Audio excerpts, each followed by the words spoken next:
تو پہلی بات جو اللہ تعالی نے حضرت عیسیٰ اور حضرت یحییٰ علیہ السلام کو بتلائی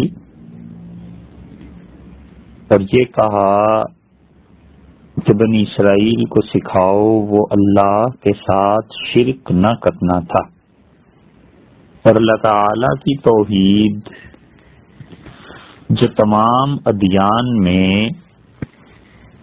جتنے بھی انبیاء علیہ السلام آئے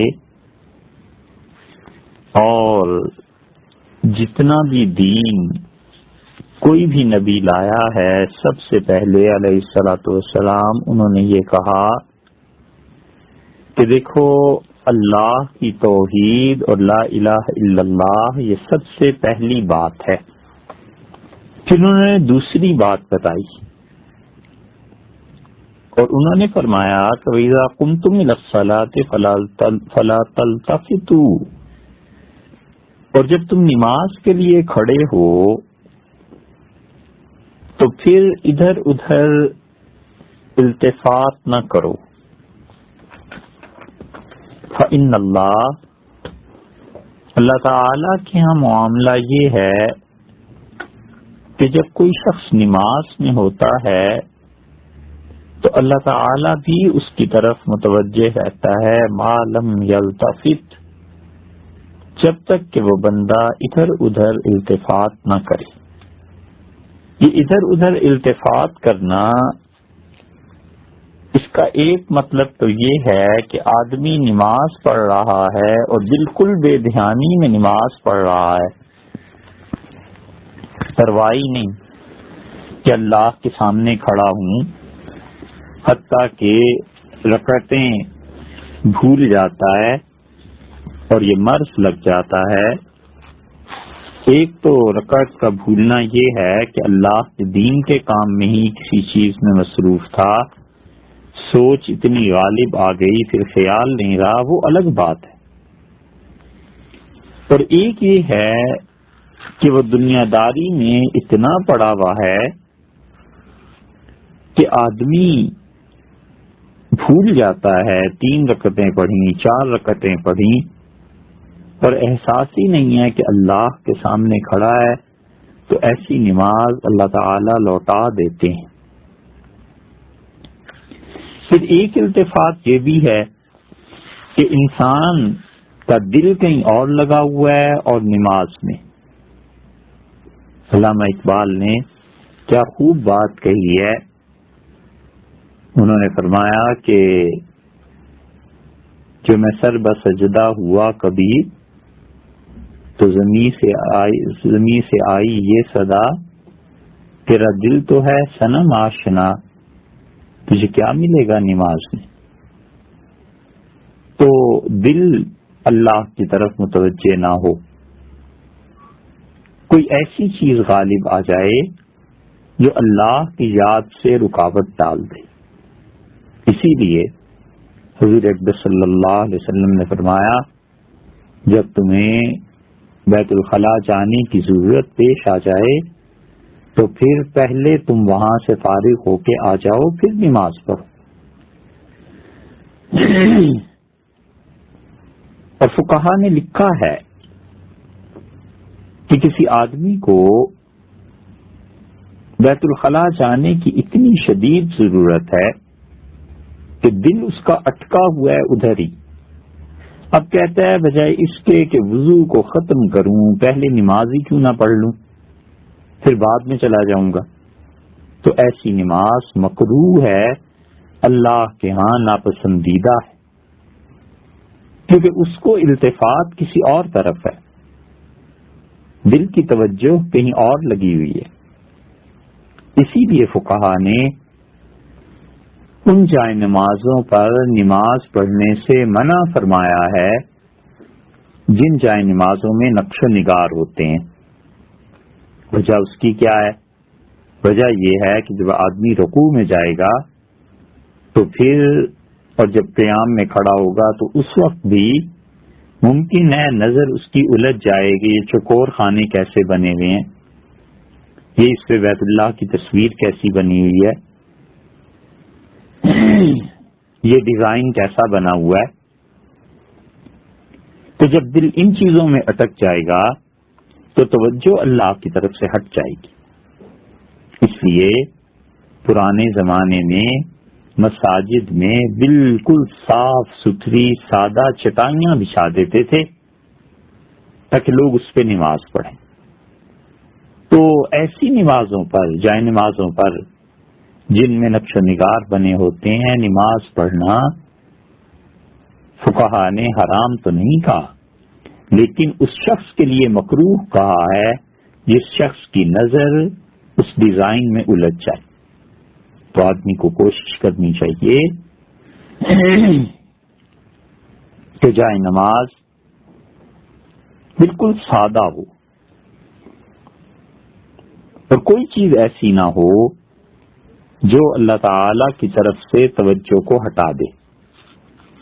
ایسے ہی التفات کا ایک مطلب یہ بھی ہے کہ انسان نماز میں کھڑے ہو کر ادھر ادھر دیکھنے لگے.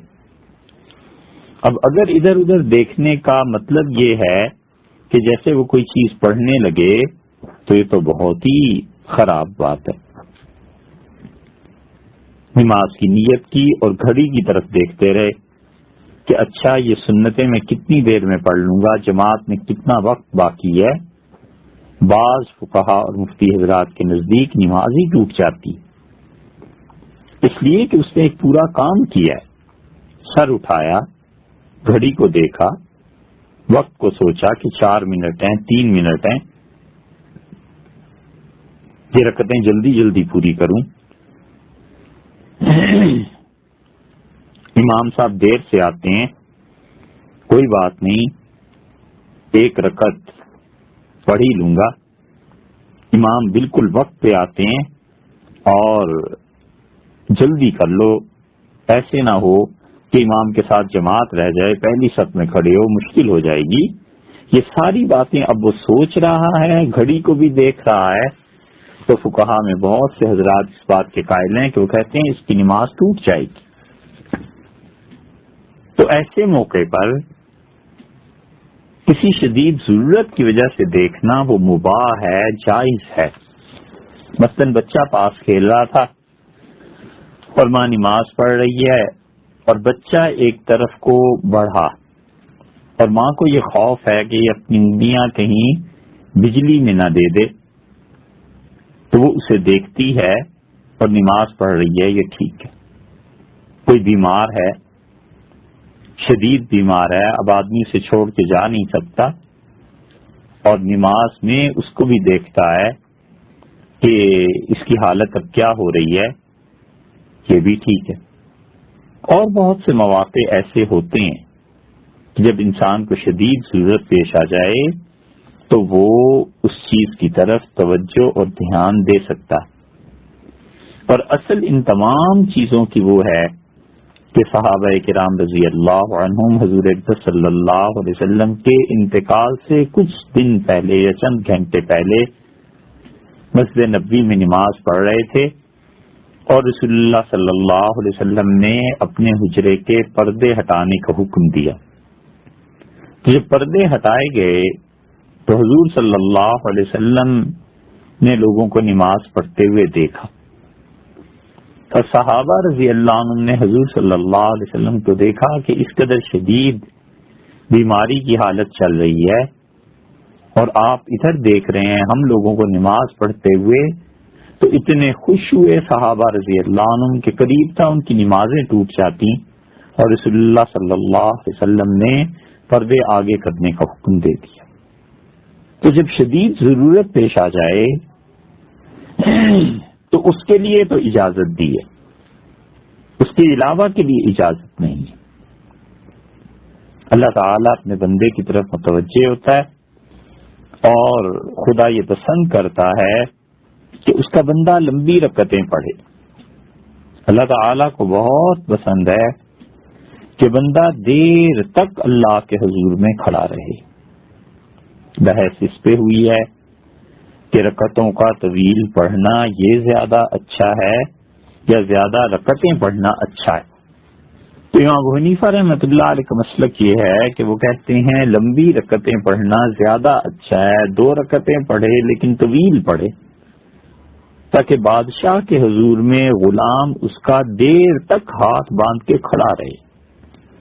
اور امام شافعی رحمۃ اللہ علیہ کے نزدیک زیادہ سجدے اچھے ہیں، اور وہ کہتے ہیں کہ زیادہ رکعتیں پڑھے، بار بار سجدہ کرتا رہے اور بار بار پیشانی اپنے مالک کے سامنے زمین پر رکھتا رہے۔ اور یہ اختلاف کوئی اتنا بڑا ہے نہیں، لوگوں کا اپنا اپنا ذوق بھی ہوتا ہے۔ بعض لوگ یہ چاہتے ہیں کہ اللہ کے سامنے سجدے میں سر رکھے رہیں، اور بعض لوگ یہ چاہتے ہیں کہ شہنشاہ اور بادشاہ حقیقی کے سامنے ہاتھ باندھ کر کھڑے رہیں۔ دونوں کا اپنا اپنا ذوق ہے اور دونوں ٹھیک ہے۔ اصل بات یہ ہے کہ اللہ قبول فرما لے۔ حضرت عبداللہ ابن مسعود رضی اللہ عنہ کہتے تھے کہ اگر میرا ایک سجدہ اس کے متعلق مجھے یقین ہو کہ اللہ نے یہ قبول فرما لیا ہے تو میرے لیے اس ساری کائنات سے زیادہ بڑی دولت ہے۔ اس کائنات میں زمینیں ہیں، پہاڑ ہیں، مکانات ہیں، سونا چاندی ہے، کتنی کتنی قیمتی چیزیں ہیں، سونا اور چاندی اور سب چیزیں۔ وہ کہتے تھے ان سب چیزوں سے زیادہ اچھی بات یہ لگتی ہے کہ بس ایک سجدے کے متعلق پتہ چل جائے کہ اللہ تعالیٰ نے اسے قبول فرما لیا۔ تو اللہ کے سامنے یہ جو نماز ہے یہ ایک امانت ہے، اللہ تعالیٰ نے سکھایا ہے، تو ایسے کام نہ کرے جس کی وجہ سے نماز کو گویا ٹال رہا ہے۔ اب اسی مثال سے ایسے سمجھیں کہ جیسے آپ کھانا کسی کے سامنے رکھیں، کھانا کتنا ہی اچھا کیوں نہ ہو، اگر پیش کرنے کا انداز اچھا نہیں ہے تو مہمان اس کھانے کو کھانے کی بجائے اپنی توہین سمجھتا ہے۔ بہترین سالن پکایا اور روٹی منگائی یا پکائی اور اٹھا کر مہمان کے سامنے ایسے رکھی کہ گویا مہمان ایک مصیبت بن گیا، ایسے پھینک دی، تو مہمان کہتا ہے کہ بھائی اگر آپ پہ اتنی گراں گزرتا ہے میرا آنا جانا اور میری یہ آمد تو میں نہیں آؤں گا، سنبھال کے رکھیے اسے۔ ایسے ہی نماز تو پڑھنی ہے، کیوں نماز کو ایسا کرے کہ اللہ کی جانب سے اس پہ ناگواری کا اظہار ہو۔ حدیث میں اسی لیے آیا ہے، حضور اقدس صلی اللہ علیہ وسلم نے ارشاد فرمایا کہ بہت سے لوگ ایسے ہیں جنہیں روزے میں سوائے بھوک اور پیاس کے کچھ نہیں ملتا، اور کتنے ہی نمازی دوسری روایت میں آتا ہے ایسے ہیں کہ جن کی نماز ان کے پڑھنے کے بعد لپیٹ کے ان کے منہ پہ دے مارتے ہیں فرشتے۔ تو اللہ کو ایسی نماز کی کوئی ضرورت نہیں۔ ایسے کا بھی یہی حال ہے، کتنے ہی صدقے ایسے ہیں کہ ان صدقوں کو اللہ کے ہاں قبول نہیں کیا جاتا، اس لیے کہ انسان اپنے مال کو حلال اور حرام اس کی تمیز نہیں کرتا۔ حضرت ابو ہریرہ رضی اللہ عنہ کی روایت صحیح بخاری میں آئی ہے، اور شاید وہ روایت پوری ہونے کا دور اب آ گیا ہے۔ انہوں نے کہا کہ حضور اقدس صلی اللہ علیہ وسلم نے فرمایا تھا کہ یاتی علی الناس زمان، لوگوں پر ایک ایسا وقت بھی آ جائے گا لا یبال المرء ما اخذ، آدمی بالکل پرواہ نہیں کرے گا کہ جو پیسہ آ رہا ہے کہاں سے آ رہا ہے، امن الحلال ام من الحرام، یا یہ پیسہ حلال ہے یا حرام ہے، کہاں سے آ رہا ہے، اسے پرواہ ہی نہیں ہوگی۔ رضین رحمۃ اللہ علیہ نے اس حدیث میں ان الفاظ کا بھی ذکر کیا ہے کہ فَإِذَا ذَلِكَ، جب امت کی حالت یہ ہو جائے گی کہ حلال اور حرام پیسہ جدھر سے بھی آ رہا ہے بس آنا چاہیے، لا تجاب لهم دعویٰ، اللہ تعالیٰ ان لوگوں کی دعا کو قبول کرنا چھوڑ دے گا۔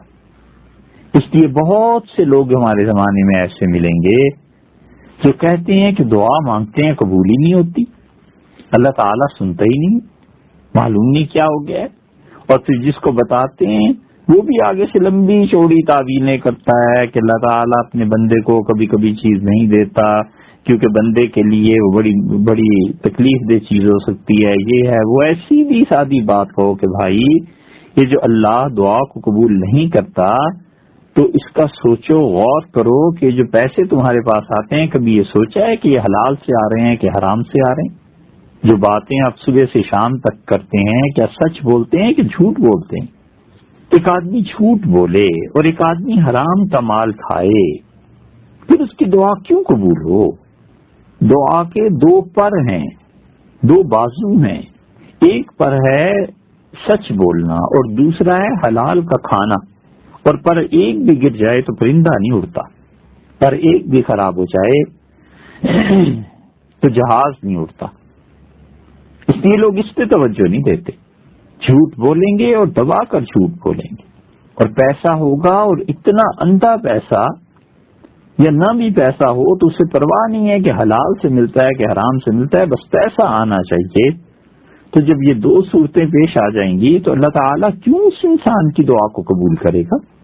سیدنا علی رضی اللہ عنہ کی ایک روایت آتی ہے، اگرچہ اس کی سند پہ بعض حضرات نے اشکال کا اظہار کیا ہے، لیکن مسند بزار میں آئی ہے، اور اس میں آیا ہے کہ حضور اقدس صلی اللہ علیہ وسلم نے فرمایا من اصاب مالا من حرام فلبث منه جلبابا، جس آدمی نے حرام کا پیسہ کمایا اور اس پیسے سے ایک چادر اس نے اوڑھ لی، یعنی قمیص اس کی حرام کی تھی، لم تقبل صلاتہ، اللہ اس کی نماز کو قبول نہیں کرتا یہاں تک کہ وہ چادر اتار کر ایک طرف رکھ دے۔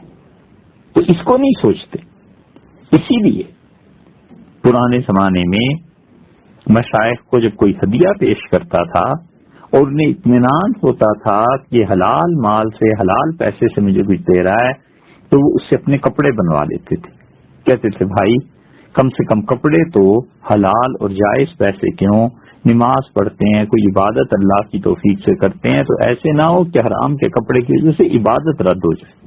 اور مسند احمد میں تو حضور اقدس صلی اللہ علیہ وسلم نے اتنی بڑی بات ارشاد فرمائی ہے کہ من اشتری ثوبا بعشرۃ دراہم، جس آدمی نے 10 روپے میں کپڑا خریدا اور 9 روپے حلال کے تھے اور 1 روپیہ حرام کا تھا، اللہ اس کی عبادت کو قبول نہیں کرتا ما دام علیہ، جب تک کہ وہ کپڑا اس کے جسم پر ہے۔ اور پھر عبداللہ ابن عمر رضی اللہ عنہ نے اپنے دونوں ہاتھوں کی انگلیاں اپنے کانوں میں دے دی اور ارشاد فرمایا کہ سمت علم، اگر میں نے حضور اقدس صلی اللہ علیہ وسلم سے نہ سنا ہو تو اللہ کرے میری سنوائی، میری سماعت چھن جائے۔ تو نماز پڑھتے ہیں، حج کرتے ہیں، حلال اور حرام کی تمیز جب نہیں رہتی تو پھر انسان کو سوچ لینا چاہیے اچھی طرح سے کہ اب اللہ کے ہاں اس چیز کی قبولیت بھی نہیں ہوگی۔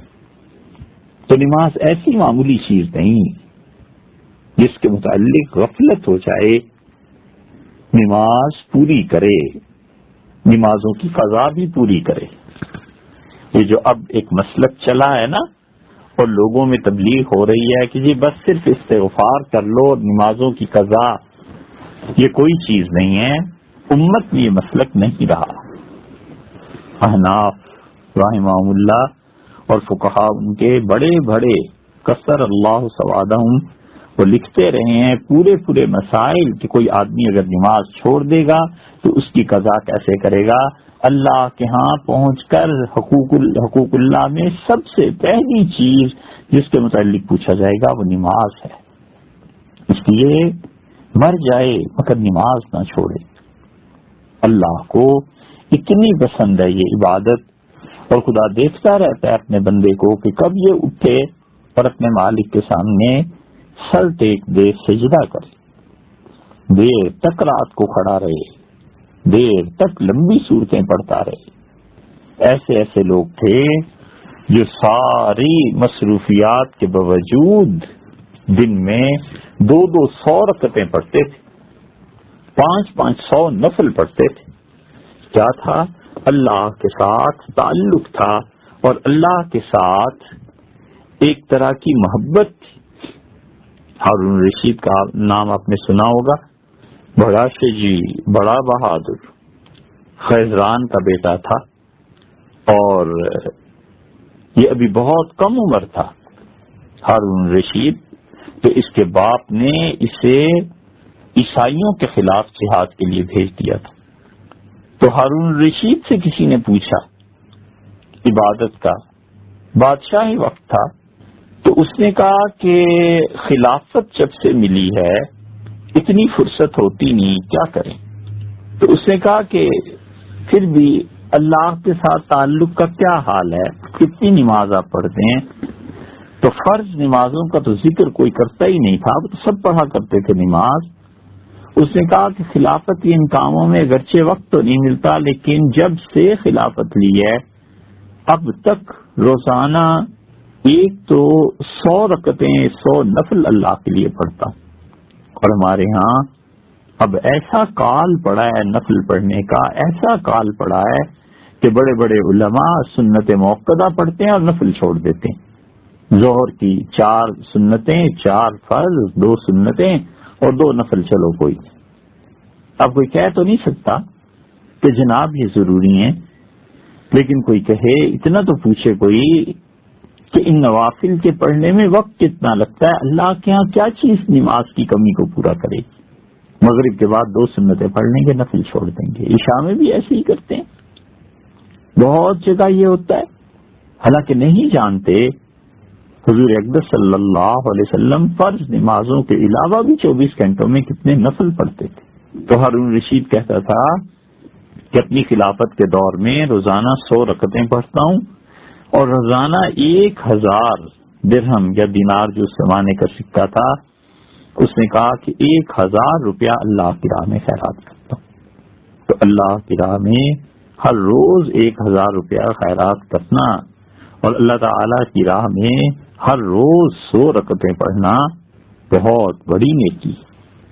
نماز سے تعلق ایسا تھا ان لوگوں کا، اسی لیے امت کی مدد بھی کی جاتی تھی، تکالیف، پریشانیاں، مصائب اللہ تعالیٰ انہیں دور بھی کر دیتا تھا۔ وہ نماز پڑھتے تھے، اللہ سے دعا مانگتے تھے، تضرع الی اللہ، اللہ کے سامنے التجا، ہاتھ جوڑنا، خدا کو منانا، خدا کی منتیں کرنا، اللہ تعالیٰ کے سامنے آوزاری کرنا، اپنے گناہوں کی معافی مانگنا، یہ سب کچھ ایسا تھا جو امت کا وصف تھا، اور اہل اللہ ہی نہیں عام لوگ بھی یہ کیا کرتے تھے، خدا سے ڈرتے تھے، اور ڈرتے تھے اس دن سے جس دن اللہ کے سامنے پیش ہوں گے، اور بیوی، بچے، مال، دولت، کوئی بھی تو چیز ایسی نہیں ہے جو اللہ کے یہاں پہنچ کے کام ہے۔ اور اب حال یہ ہے کہ امت میں 5% آدمی بھی نماز نہیں پڑھتے، 5% آدمی بھی نماز نہیں پڑھتے۔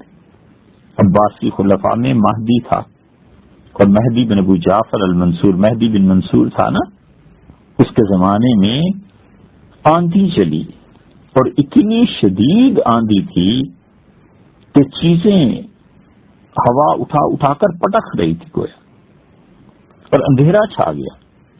تو خلیفہ عباسی مہدی نے دیکھا کہ ہو کیا رہا ہے، یہ لوگ بھاگ رہے ہیں، محل کے اوپر سے دیکھا، اور محل میں بھی دروازے بند کیے جا رہے ہیں، کھڑکیاں بند کی جا رہی ہیں، شور مچا ہوا ہے، غلام اور باندیاں بھاگ رہے ہیں۔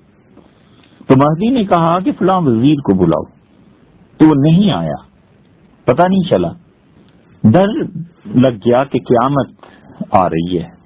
تو ایک اور وزیر تھا، وہ آیا، تو وہ کہتا ہے میں اس لیے آیا تھا کہ مہدی سے ملوں۔ یہ اس زمانے کے ایک حد تک ظالم حکمران کا یہ حال تھا۔ تو کہتا ہے کہ میں نے دیکھا کہ مہدی تو اپنے کمرے میں مٹی پر اپنا سر رکھے ہوئے ہے، یعنی اس نے جائے نماز اٹھا دی اور بالکل زمین پہ، فرش پہ سجدہ کیا، اور زار زار رو رہا تھا۔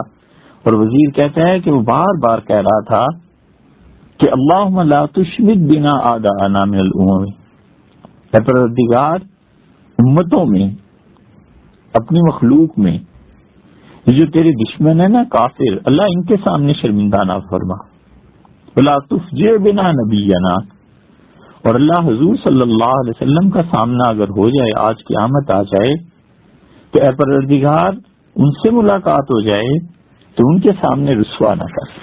اللہم ان کنت اخذت العامة بذنبی اور اللہ اگر یہ بغداد شہر پہ جو آندھی ہے، جو قیامت آ رہی ہے، اللہ میرے کسی گناہ کی وجہ سے ہے، فہذہ ناصیتی بیدک، اللہ یہ لے میری پیشانی تیرے سامنے ہے، اللہ یہ لے لے میری جان، میری زندگی حاضر ہے، اللہ لوگوں کو میری وجہ سے عذاب دے۔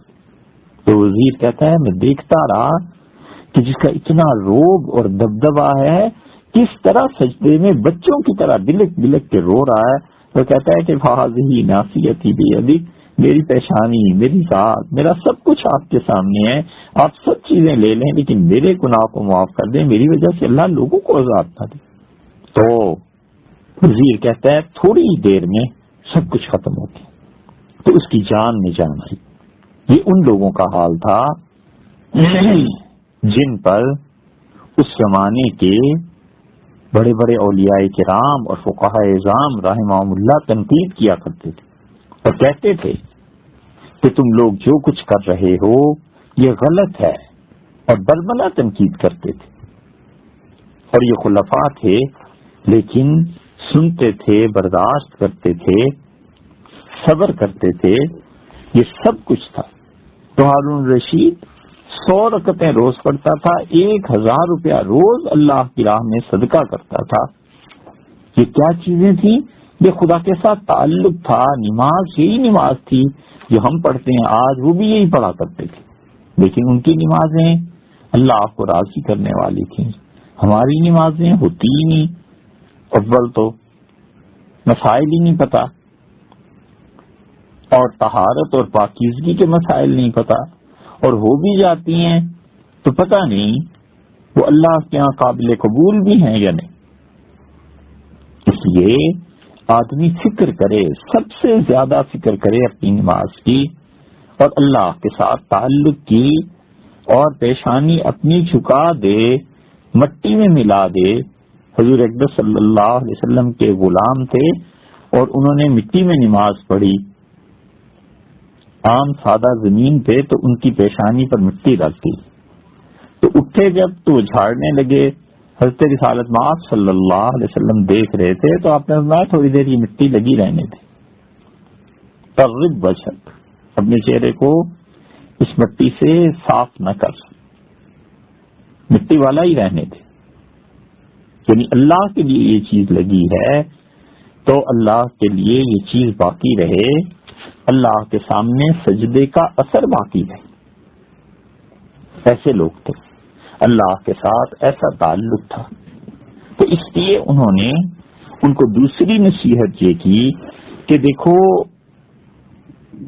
نماز پڑھو اور ادھر ادھر نہ دیکھا کرو، اللہ کی طرف پوری توجہ رکھو، کیونکہ اللہ اپنے بندے کی طرف توجہ فرماتا ہے جب اس کا بندہ اس کے سامنے کھڑا ہوتا ہے۔ اور تیسری چیز انہوں نے کہا کہ اللہ نے تمہیں روزے کا حکم دیا ہے، وہ مثل ذالک، تو روزہ تو ایسی چیز ہے کمثل رجل فی عصابۃ معہ سرۃ مسک، جیسے کسی آدمی کے پاس ایک مشک کی تھیلی ہو اور ہر کوئی آدمی چاہے کہ یہ مشک اسے مل جائے، تو یہ جو مشک کی خوشبو ہے نا، جو ہر آدمی لگانے کا سوچتا ہے، تو یاد رکھنا ان الصیام اطیب عند اللہ، اللہ کے نزدیک یہ مشک کی خوشبو سے زیادہ وہ روزے کی خوشبو ہے، اللہ کو روزے کی جو خوشبو ہے وہ اتنی اچھی لگتی۔ دوسری روایت میں آتا ہے کہ بعض لوگوں کے ساتھ ہوتا ہے مسئلہ کہ جب وہ سارا دن روزہ رکھتے ہیں تو پیٹ کے خالی ہو جانے کی وجہ سے روزے سے پہلے ان کے منہ سے ایک بو آنے لگتی ہے۔ حضور اکبر صلی اللہ علیہ وسلم نے فرمایا یہ روزے کی وجہ سے جو منہ میں بو پیدا ہو جاتی ہے نا، یہ اللہ کو مشک کی خوشبو سے زیادہ اچھی لگتی ہے۔ ذوق ہوتا ہے خوشبو کا بھی، بہت سے لوگ خوشبو کو پسند کرتے ہیں، بہت اعلیٰ اور اچھی خوشبو کا استعمال کرتے ہیں۔ حضور اکبر صلی اللہ علیہ وسلم کا بھی یہی حال تھا، نبی کریم صلی اللہ علیہ وسلم بہتر سے بہتر خوشبو لگاتے تھے، اتنی کثرت سے استعمال کرتے تھے، اتنی کثرت سے کہ عبداللہ ابن مسعود رضی اللہ عنہ فرماتے تھے کہ جب رسول اللہ صلی اللہ علیہ وسلم کسی راستے سے گزر جاتے تھے تو راستہ مہک اٹھتا تھا. ہم لوگ جو بعد میں گزرتے تھے ہم کہتے تھے کہ حضور صلی اللہ علیہ وسلم اس راستے سے گزرے ہوں گے, دیکھو یہ وہی خوشبو آ رہی ہے جو آپ عام طور پہ استعمال فرماتے ہیں. اور پھر حضرت عبداللہ ابن مسعود رضی اللہ عنہ کا اپنا بھی یہی حال تھا کہ وہ بھی اتنی کثرت سے خوشبو استعمال کرتے تھے. اور صحابہ کرام رضی اللہ عنہ وہ خود بھی اور یعنی دینی اعتبار سے بھی, شرعی اعتبار سے بھی, حضور صلی اللہ علیہ وسلم کی پیروی کے اعتبار سے بھی, اور عربوں میں جو قومی رواج تھا خوشبو کا اس کی وجہ سے بھی بہت خوشبو استعمال کرتے تھے. نبی کریم صلی اللہ علیہ وسلم نے لوگوں کو ہدیے اور تحفے میں بھی خوشبو دی ہے اور خود بھی اس کو قبول فرمایا ہے. تو یہ ذوق کی بات ہے. اب جس آدمی کا ذوق ہوتا ہے خوشبو کے استعمال کرنے کا, اسے مشک, عنبر, عود یہ سب چیزیں بہت اچھی لگتی ہیں. تو حضور اکبر صلی اللہ علیہ وسلم نے روزے کو اس سے تشبیہ دی اور آپ نے فرمایا روزہ رکھا کرو. مسند احمد میں آیا ہے ابو امامہ رضی اللہ عنہ کی روایت میں کہ حضور صلی اللہ علیہ وسلم للہ عز وجل عند کل فطر عتقا, ہر دن جو روزے کا افطار ہوتا ہے تو اللہ تعالیٰ نے اپنے لیے ضروری قرار دیا ہے کہ روزے کے افطار کے وقت میں خدا کچھ اپنے نوکروں, اپنے غلاموں کو جہنم سے آزاد کر دے. یہاں یہ نہیں فرمایا کہ فرض روزہ ہے یا نفل. اس کا مطلب ہے کہ جو نفلی روزے رکھتے ہیں لوگ اور جو فرض روزے رکھتے ہیں, تو جب بندہ افطار کرتا ہے اللہ تعالیٰ ایسے موقع پر جہنم سے آزادی دیتے ہیں. یا تو روزہ رکھنے والے کو آزادی مل جاتی ہوگی, بہت خوش نصیب ہے, اور یا پھر جس کے لیے وہ دعا مانگتا ہوگا اسے مل جاتی ہوگی. مسند بزار میں بھی آیا ہے, رسول اللہ صلی اللہ علیہ وسلم نے فرمایا عتقا فی کل یوم و لیلۃ, رمضان میں تو ہر دن کچھ مخصوص تعداد ہے, اللہ نے طے کر دیا ہے کہ اتنے لوگوں کو آج جہنم سے آزادی دے دیں گے. اور رات کے متعلق بھی اللہ نے طے کر دیا ہے وَإِنَّ لِكُلِّ مُسْلِمٍ فِي كُلِّ يَوْمٍ وَلَيْلَةٍ دَعْوَةً مُسْتَجَابَةً, اور اللہ نے کہا کہ دن اور رات جو مسلمان بھی رمضان میں روزہ رکھے گا ہم اس کی ایک دعا دن کو قبول کریں گے, ایک دعا رات کو مان لیں گے. لیکن بات وہی ہے کہ سچ بولے اور حلال کھائے. حرام کھاتا ہے, جھوٹ بولتا ہے, اسے توقع بھی نہیں رکھنی چاہیے کہ اس کی دعا کہیں قبول ہو جائے. یہ مایوسی کی بات نہیں ہے, یہ ایسے ہی ہے جیسے کوئی آدمی کہے اب بغیر وضو کے نماز پڑھ لوں, اور کوئی کہے کہ دن کو 10 بجے کھانا کھا کے روزہ رکھ لوں, اور کوئی کہے کہ کیوں نہ محرم میں, ربیع الاول میں, رجب شعبان میں جا کر حج کراؤں. حج کے لیے شرط ہے ذی الحج کا مہینہ, روزے کے لیے شرط ہے کہ سحری کی جائے صبح صادق سے پہلے, اور نماز کے لیے وضو شرط ہے. اسی طرح دعا کی قبولیت کے لیے 2 شرطیں ہیں, ایک شرط ہے کہ سچ بولے اور ایک شرط یہ ہے کہ حلال کھائے. جو لوگ حرام کھاتے ہیں ان کی دعا اور جو لوگ جھوٹ بولتے ہیں ان کی دعا اللہ کے یہاں قبول نہیں ہوتی. یہ روزہ اتنی برکت کی چیز ہے کہ حضور اکبر صلی اللہ علیہ وسلم ثلاثۃ لا ترد دعوتهم, 3 آدمیوں کی دعا تو اللہ رد ہی نہیں فرماتے. الصائم حتی یفطر, روزہ رکھنے والا یہاں تک کہ افطار کر لے. اور امام عادل کی دعا, امام عادل کی دعا, امامت, بادشاہی, سربراہی اللہ دے دے اور وہ عدل کرے, اس عادل کی دعا اللہ کے یہاں قبول ہو جاتی. حضرت عمر رضی اللہ عنہ عادل تھے نا, شاید ہی کوئی چیز ہو جو انہوں نے مانگی اور اللہ نے نہ دی ہو, ہمارے علم میں نہیں. حضرت عمر رضی اللہ عنہ آخری حج کر کے آئے اور صحابہ رضی اللہ عنہ کہتے ہیں کہ بالکل تنہا لیتے ہوئے تھے. ان کے غلام اسلم ہیں غالباً, انہی کی روایت ہے رحمت اللہ علیہ, کہ کسی اور کی ہے, خیال آتا ہے کہ اسلم رحمت اللہ علیہ کی روایت ہے. وہ کہتے ہیں کہ میں فاصلے پہ تھا تو میں نے سنا امیر المومنین رضی اللہ عنہ عرض کر رہے تھے, لیٹے لیٹے یہ اللہ سے دعا مانگ رہے تھے کہ اللہ اب مملکت بہت وسیع ہو گئی, کثرت رعیتی, اللہ رعایا بہت بڑھ گئی, اور اے پروردگار اب میں بوڑھا ہو گیا ہوں, تو مجھے اپنے پاس بلا لیں قبل اس کے کہ میں کسی کا حق ضائع کرنے والا ہو جاؤں. بغیر کسی شخص کا حق مجھ سے ضائع ہوئے بھی ان سے پہلے ہی بغیر کسی شخص کے حق کے ضائع ہونے سے مجھے اپنے پاس بلا لیجیے. اور پھر کچھ عرصے کے بعد شہادت ہو گئی. اور مظلوم کی بد دعا یرفع اللہ فوق الغمام، اللہ بادلوں سے بھی اوپر اس دعا کو اٹھا لیتا ہے. وتفتح لها ابواب السماء، آسمان کے دروازے مظلوم کی بد دعا پہ کھل جاتے ہیں. یقول الرب، اور اللہ کہتا ہے وعزتی، مجھے اپنی عزت کی قسم ہے، لانصرنک ولو بعد حین، میں تیری ضرور مدد کروں گا، تو کچھ دیر صبر کر لے. اس لیے آدمی کبھی بھی ظلم نہ کرے، بچائے اپنے آپ کو، بہت زیادہ بچانا چاہیے. مظلوموں کی بد دعائیں حکومتیں الٹ دیتی ہیں، اور مظلوموں کی بد دعائیں امیر ترین آدمی کے ہاتھ میں کشکول پکڑا دیتی ہیں، اور مظلوموں کی بد دعائیں مملکتیں مٹا دیتی ہیں. جب کسی مملکت میں عدل نہیں رہتا اور مظلوم آدمی اللہ سے بد دعا دیتا ہے تو اللہ کے لیے کیا مشکل ہے کہ ایک ملک قائم رہے یا نہ رہے. آئے دن حدود تبدیل ہوتی ہیں. اللہ تعالی کو کوئی مشکل نہیں ہے کہ کوئی ملک مٹا دے. جن ممالک میں انصاف نہ ملتا ہو، جہاں پر معیشت اور روزگار نہ ملتی ہو، جہاں پر اللہ کی عبادت کوئی کرے اور اسے قتل کر دیا جائے، اور جہاں پر حضور اقدس صلی اللہ علیہ وسلم کی رسالت کا تحفظ نہ ہو، اور جہاں پر نبی کریم صلی اللہ علیہ وسلم کی تعلیمات پر عمل نہ ہو، اور جہاں پر اللہ تعالی کے ساتھ جنگ چھڑی ہوئی ہو، سود کے نظام کو رائج کر کر کے اللہ تعالیٰ اس ملک کو نہ مٹائے تو تعجب ہوتا ہے.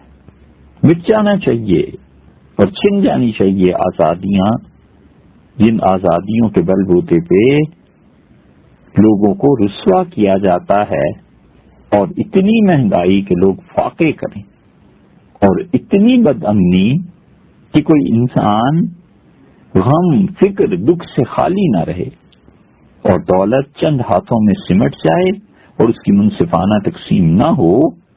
اللہ تعالیٰ ایسے ملکوں کو باقی رکھتا ہے. تعجب ہوتا ہے، بڑی ذات ہے، اس کے سامنے کون بول سکتا ہے، اس کی کوئی مصلحت ہوگی. تو اس لیے روزوں کا حضور اقدس صلی اللہ علیہ وسلم نے حکم دیا کہ روزے رکھو، اور بتایا کہ اللہ اس سے خوش ہوتا ہے، اور روزے میں دعا کی قبولیت ہے. اب آ رہا ہے 2 سوا 2 ڈھائی مہینے کے بعد رمضان. حضور اقدس صلی اللہ علیہ وسلم نے رمضان کے متعلق بہت باتیں ارشاد فرمائی، اور پھر چوتھی بات انہوں نے کہی وَأَمَرَكُمْ بِالصَّدَقَةِ، اور اللہ نے تمہیں کہا کہ صدقہ کرو. وَمَثَلُ ذَلِكَ، اور حضرت یحییٰ اور عیسیٰ علیہ السلام نے مثال دی، اور انہوں نے کہا اس کی مثال ایسے سمجھو جیسے کوئی آدمی اسے دشمنوں نے قید کر لیا اور اس کے دونوں ہاتھ باندھ کے پھر گردن کے ساتھ باندھ دیے اور اسے لے چلے مقتل کی طرف تک اس کی گردن اڑا دیں. تو وہ آدمی کہتا ہے هل لکم ان افدی نفسی منکم، کہ یہ ممکن ہے کہ میں تمہیں کچھ پیسے دے دوں، تاوان پورا کر دوں تو مجھے قتل نہ کرو. تو وہ کیا کرتا ہے، جو کچھ تھوڑا بہت زیادہ کم اس کے پاس ہوتا ہے وہ دے دیتا ہے تاکہ اس کی جان چھٹ جائے، تو وہ دینے کے بعد اس کی جان چھٹ جاتی. تو حضرت عیسیٰ علیہ السلام نے بہت اچھی مثال کے ذریعے سمجھایا کہ دیکھو خرچ کرو. اللہ تعالیٰ خرچ کرنے والوں کو ایسے ہی چھوڑ دیتا ہے جس طرح کوئی آدمی دشمن کے ہاں پھنس جائے اور پھر اس کی زندگی کو خطرہ لاحق ہو جائے اور وہ پیسے خرچ کرے اس کے دشمن سے چھوڑ. بہت فضیلت آئی ہے اللہ کی راہ میں خرچ کرنے کی. غریبوں پر خرچ کرنا چاہیے، ضرورت مندوں کی ضرورتیں پوری کرنی چاہیے، اور چاہیے کہ آدمی اپنی طرف سے دیتا رہے. حضرت ابو ہریرہ رضی اللہ عنہ کی روایت میں آتا ہے حضور اقدس صلی اللہ علیہ وسلم نے فرمایا کہ سب سے اچھا صدقہ وہ ہے جو اس وقت کرو جب تمہیں اللہ نے دولت دی. پیسے ہیں آدمی کے پاس، صدقہ کرے، خرچ کرے. اور یہ بھی فرمایا کہ کہ صدقہ کرنے والا جو ہاتھ ہے لینے والے ہاتھ سے اچھا ہے. وَابْدَأْ بِمَنْ تَعُولُ، اور اس سے شروع کرو جن کی کفالت تمہارے ذمے ہے. اسی لیے دوسری روایت میں آتا ہے کہ پوچھا گیا، عرض کیا گیا کہ سب سے زیادہ کس پہ خرچ کرنا چاہیے، کون سا صدقہ اچھا ہے؟ تو رسول اللہ صلی اللہ علیہ وسلم نے جب تمہاری بہن یا بیٹی اجڑ کے گھر واپس آ جائے تو اس پہ خرچ کرو، یہ سب سے اچھا مصرف ہے. لوگوں کے قرضے ادا کرنا، اس سے بحث نہیں ہے کہ اس نے قرضہ لے کے پیسہ خدا کی نافرمانی میں خرچ کیا یا فرمانبرداری میں خرچ کیا. قرض تو قرض ہی ہے نا. لوگوں کے قرضے ادا کرنا بہت بڑی نیکی ہے. اللہ قیامت میں اپنے کتنے ہی بندوں کو معاف کر دے گا اس لیے کہ اس نے بندے نے کسی کا قرض معاف کر دیا یا کسی کا قرض ادا کر دیا. عجیب روایت ایک آئی ہے حضرت ابو ذر غفاری رضی اللہ عنہ کی. ابن حبان نے اس روایت کو نقل کی ہے اپنی صحیح میں. امام بہقی رحمۃ اللہ علیہ لائے. حضرت ابو ذر رضی اللہ عنہ کہتے تھے کہ رسول اللہ صلی اللہ علیہ وسلم نے فرمایا کہ ایک عبادت گزار تھا بنی اسرائیل میں اور بڑی عبادت اس نے کی. لوگوں کی عمریں بھی بہت ہوتی تھیں، 200 سال، 300 سال. حضرت نوح علیہ الصلوۃ والسلام کی عمر اللہ تعالیٰ نے فرمایا 950 برس تک تو وہ اللہ کے دین کی دعوت دیتے رہے. اللہ 50 عام، 50 برس کم، 1000 سے 50 برس کم. باقی جو زندگی ہے اس کے علاوہ حضرت آدم علیہ الصلوۃ والسلام کی عمر بہت تھی، 1000 برس تھی. بنی اسرائیل کے لوگوں کی بھی عمریں تھیں. اسی وجہ سے تو صحابہ کرام رضی اللہ عنہ نے عرض کیا تھا کہ اللہ کے رسول اتنی عبادت انہوں نے کی تھی، اب ہماری تو عمریں اتنی نہیں رہی. تو اللہ تعالیٰ نے فرمایا اچھا بھائی ایک رات دے دیتے ہیں جو 1000 مہینوں کی عبادت سے افضل ہے. 1000 مہینوں کا مطلب ہے 80 برس سے زیادہ. تو وہ کتنا عرصہ تک عبادت کرتا رہا؟ اپنے ارشاد فرمایا ابو ذر 60 عاماً، 60 سال عبادت کی اس نے. اور بارش شروع ہوئی اور زمین ہری ہو گئی، کچھ عرصے کے بعد سبزہ ہوگا. تو یہ اپنے اس عبادت گاہ کی کھڑکی کھول کر کھڑا ہوا. اس نے جھانکا تو ہر طرف گھاس اگی ہوئی تھی. بہت خوش ہوا. طبیعی چیز ہے، انسان خوش ہوتا ہے گھاس دیکھ کے، پانی دیکھ کے، اس قسم کی چیزیں. منظر بہت اچھا تھا. اس نے دل میں سوچا کہ اگر میں نیچے جاؤں اور جا کر آج کھانا وہاں بیٹھ کے کھاؤں تو طبیعت بہلے گی، خوش ہوں گا اور اللہ کا شکر ادا کروں گا گھاس کو اور سبزے کو دیکھ کے، اچھے ماحول کی وجہ سے، اچھے موسم کی وجہ سے. تو اس نے یہ کیا. وہ بیٹھا تھا ابھی روٹیاں لے کے تو ایک عورت آ گئی. اس نے اس کا حال پوچھا، اس نے اس کا حال پوچھا اور بڑھتے بڑھتے بڑھتے بڑھتے بات بڑھ گئی اور یہاں تک کہ وہ اس فعل میں پڑ گیا جسے اللہ نے منع کیا تھا. پھر جب یہ کام کر گزرا تو جنگل میں یا جہاں بھی رہتا تھا اب اسے احساس ہوا کہ بہت بڑا گناہ ہو گیا. تو اتنا اسے صدمہ ہوا کہ اس پر غشی طاری ہو گئی کہ 60 سال اللہ کی عبادت کرتا رہا اور آج تک یہ کام کبھی نہیں کیا تھا. یہ مجھے کیا ہو گیا؟ اٹھا اور نہانے چلا گیا. نہا کے واپس آیا تو ایک آدمی آ گیا مانگنے والا. فَأَوْمَا إِلَيْهِ إِنْ يَأْخُذَ الرَّغِيفَيْنِ، تو اس نے اشارہ کیا اس عبادت گزار شخص نے اور اس نے کہا کہ وہ 2 روٹیاں پڑی ہیں وہ لے لو. یہ ہو جاتا ہے. آدمی کبھی بھی اپنی عبادت پہ نظر نہ رکھے، اللہ سے اس کا فضل مانگتا رہے. یہ ایسی چیزیں ہیں کہ آدمی کی تقدیر میں ہوتا ہے اور آدمی مجبور ہو جاتا ہے کہ ان مراحل سے گزرے. خدا کی پناہ مانگنی چاہیے. بس اللہ ہی ہے جو بچا لے ان چیزوں سے، ورنہ جذبات کا غلبہ آدمی کو اندھا کر دیتا ہے. تو یہ نہا رہا تھا، اس نے اشارہ کیا، جب فارغ ہو گیا تو اس نے اشارہ کیا کہ وہ 2 روٹیاں پڑی ہوئی ہیں یہ لے لو. پھر اس کی زندگی ختم ہو گئی، مر گیا. تو اللہ تعالی نے فرمایا کہ اس کے اعمال کا وزن کرو. تو 60 سال کی عبادت بِتِلْكَ الزَّنِيَّةِ فَرَجَحَتِ الزَّنِيَّةُ بِحَسَنَاتِهِ، تو 60 سال کی نیکیاں فرشتوں نے ایک پلڑے میں رکھی اور یہ بدکاری ایک پلڑے میں رکھی. تو 60 سال کی نیکیاں اڑ گئیں، پلڑا اوپر چلا گیا اور گناہ نے پلڑے کو نیچے جھکا دی۔ اللہ کی مرضی ہے، جس عمل کا جتنا چاہے وزن متعین فرما دے، زیادہ وزن ڈال دے، ایک سجدے کو قبول فرما لے، ایک مرتبہ اپنا پاک نام لینے کو قبول فرما لے، نہ کرے۔ آدمی زندگی میں کروڑوں روپے خرچ کرے اور ایک پائی وہ قبول فرما لے، سبحان اللہ، تو 1000 میں سے 999.99 جو خرچ کیا تھا نا، یہ چاہے جہنم میں جائے، بس وہ ایک بائی کام کی ہے جو اللہ نے قبول فرما لی، جس سے وہ خوش ہو جائے۔ وزن تو وہ لگاتا ہے چیزوں کا، تو وزن جب ہوا تو گناہ پہ اتنی اللہ کی ناراضگی تھی اس بدکاری پہ کہ اس انسان کی ساری 60 برس کی نیکیوں کا پلڑا ایک طرف اور یہ گناہ ایک طرف ہو گیا، اور 60 برس کی نیکیاں گویا کہ کھوئی گئی۔ اس لیے آدمی ان چیزوں سے باز رہے، ان گناہوں سے باز رہے۔ حضور اکبر صلی اللہ علیہ وسلم نے فرمایا تھا کہ میری امت میں جب یہ بدکاری عام ہو جائے گی تو ان میں اچانک موتیں بھی عام ہو جائیں گی۔ اس لیے کئی مرتبہ آپ دیکھیں تو پتہ چلتا ہے کل تک جیتا جاگتا تھا، آج مر گیا، اچانک دل کا دورہ پڑا اور مر گیا، کھڑے کھڑے مر گیا، گلی میں جا رہا تھا چلتے چلتے مر گیا، ویگن بس میں بیٹھا تھا اور فوراً مر گیا۔ یہ کیا ہے؟ یہ جو کچھ ماحول اور فضا بنی ہوئی ہے نا، لوگوں کو تو صرف بیماریاں نظر آتی ہیں کہ کینسر ہو گیا تھا، ٹی بی ہو گئی تھی، یہ ایک روحانی ماحول بھی ہوتا ہے۔ اس روحانی ماحول میں جب گندگی پھیلتی ہے نا تو اس گندگی کے اثرات یہ ہوتے ہیں۔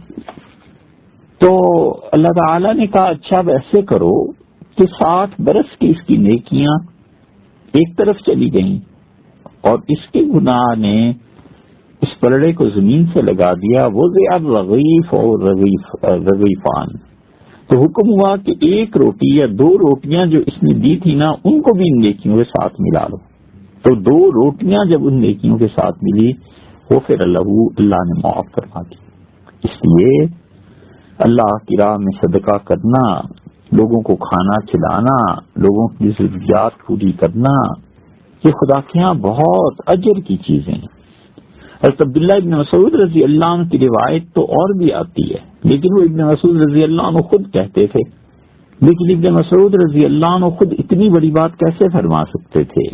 حضور صلی اللہ علیہ وسلم سے سنی ہوگی اس طرح کی کوئی چیز، تو فرماتے تھے کہ ایک آدمی بنی اسرائیل میں عبادت کرتا رہا 60 سال تک، تو ایک عورت آ گئی، اس کو پسند آئی اور یہ اس کے پاس چلا گیا، تو یہ دونوں اکٹھے رہے ہیں 6 لیال 6 راتیں، 6 دن رات گزارنے کے بعد اسے ہوش آئی کہ اوہو کس گناہ میں پڑ گیا ہوں، کہاں وہ تقوی اور نیکی کی زندگی اور کہاں یہ بری حرکت، سقط فی یدہ، ندامت طاری ہو گئی، بھاگا وہاں سے، مسجد چلا گیا اور 3 دن رات کا مسلسل اس نے روزہ رکھا۔ ان کی امت میں جائز تھا، ہمارے ہاں یہ منع کیا گیا ہے۔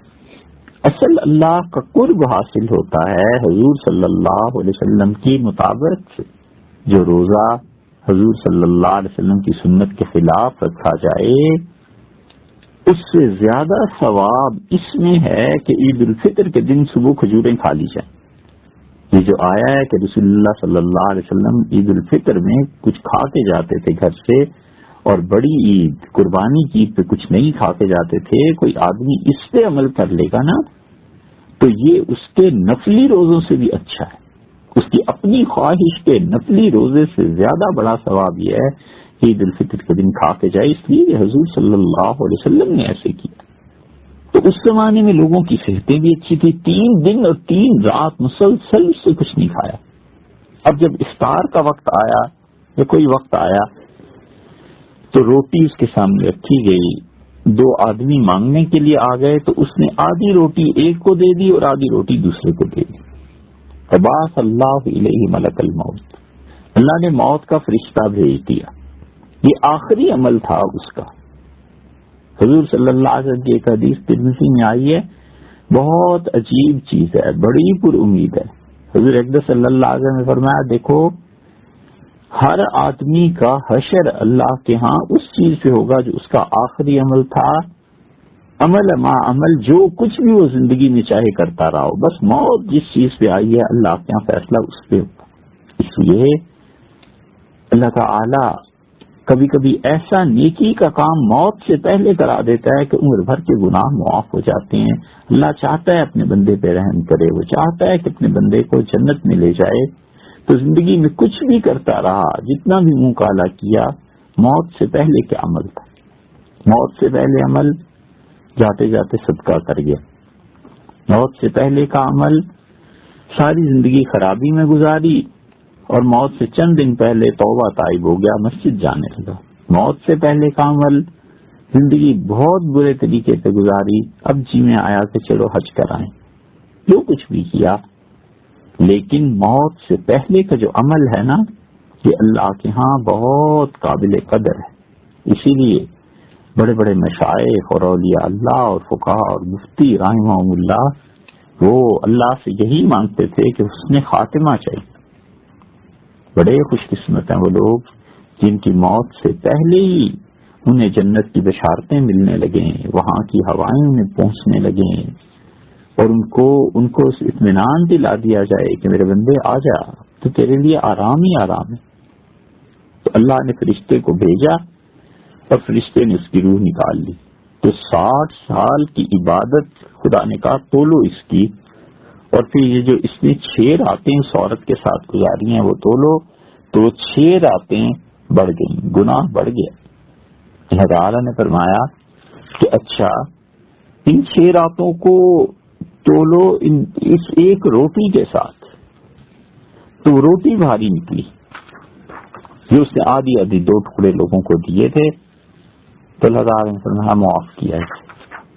اللہ کو اپنی مخلوق کو کھانا کھلانا اتنا عزیز ہے، اس لیے آدمی ہنڈیا پکائے، شوربہ زیادہ ذرا سا کر لے، اپنے ہمسایوں کو بھیج دے، ذرا سی زیادہ روٹیاں بنوا لے، کسی غریب کو دے دے۔ رات کو دیکھے کتنے ہی لوگ ہیں جو روٹی کو ترس رہے ہوتے ہیں، انہیں کھلا دے۔ اللہ کو بہت پسند ہے کہ اس کے بندے اس کے دیے ہوئے رزق کو لوگوں میں تقسیم کریں۔ بنیادی طور پہ نبی کریم صلی اللہ علیہ وسلم نے یہ سکھا دیا تھا ہر ایک صحابی رضی اللہ عنہ کو کہ دیکھو جو مال تمہاری ضروریات زندگی سے ہے نا زیادہ، اس میں تمہارا کوئی حق نہیں ہوتا، وہ لوگوں کا مال ہے۔ اسی لیے حضور اکبر صلی اللہ علیہ وسلم فرماتے تھے کہ میں رات کو اس حال میں سوتا ہوں کہ میرے پاس کوئی مال نہیں ہوتا سوائے اس پیسے کے جو میں نے اس لیے رکھ لیا ہو کہ میں قرض ادا کر دوں گا، اس کے علاوہ کوئی پیسہ نہیں ہوتا، تو خرچ کرتا رہے خدا کی راہ میں۔ انہوں نے بتایا حضرت عیسیٰ علیہ السلام نے کہ دیکھو یہ ایسے ہی ہے خرچ کرنا، جسے کوئی آدمی پھنس جائے اپنے دشمنوں میں اور دشمن اس کو مارنے پہ تلے ہوئے ہوں اور یہ فدیہ دے کے اپنی جان چھڑا لے۔ حضور اقدس صلی اللہ علیہ وسلم کے کہنے کا بھی مقصد یہی ہے کہ آدمی دن رات گناہ کر کے اپنے آپ کو تباہ کر لیتا ہے اور اپنے آپ کو کتنا اللہ کی غضب کا مستحق بنا دیتا ہے، تو چاہیے کہ اللہ کی راہ میں خرچ کرے۔ عبرانی کی روایت میں آتا ہے کہ تطفئ غضب الرب تبارک و تعالی، اللہ تعالیٰ کے غضب، اس کے غصے کی آگ کو ٹھنڈا کر دیتا ہے اس کی راہ میں خرچ کرنا۔ اور دوسری جگہ آتا ہے کہ اپنے رشتے داروں کے ساتھ اچھا سلوک کرنا تزید فی العمر، آدمی کی عمر بڑھ جاتی ہے، اللہ برکت دے دیتا ہے زندگی میں۔ اسی لیے صحابہ کرام رضی اللہ عنہ کو حضور اقدس صلی اللہ علیہ وسلم نے صاف سمجھا دیا تھا کہ جو پیسہ تمہاری ضروریات زندگی سے زیادہ ہے تمہارا کوئی حق نہیں بنتا، اسے غریبوں کو دے دو۔ یہ منصفانہ تقسیم تھی معاشی اعتبار سے، جس نے مسلمانوں کو بہت آگے کر دیا۔ معیشت چلتی رہی، پیسہ چند ہاتھوں میں جمع نہیں ہوا، وہ پھر مارکیٹ میں آتا رہا، پھر غریبوں کے پاس جاتا رہا، غریب اپنی چیزیں خریدتے رہے، یہ پورا سائیکل چلتا رہا، اور اس کے چلنے کی وجہ سے مسلمانوں میں خوشحالی بھی رہی اور اللہ تعالیٰ کے غصے سے انہیں پناہ بھی ملتی رہی۔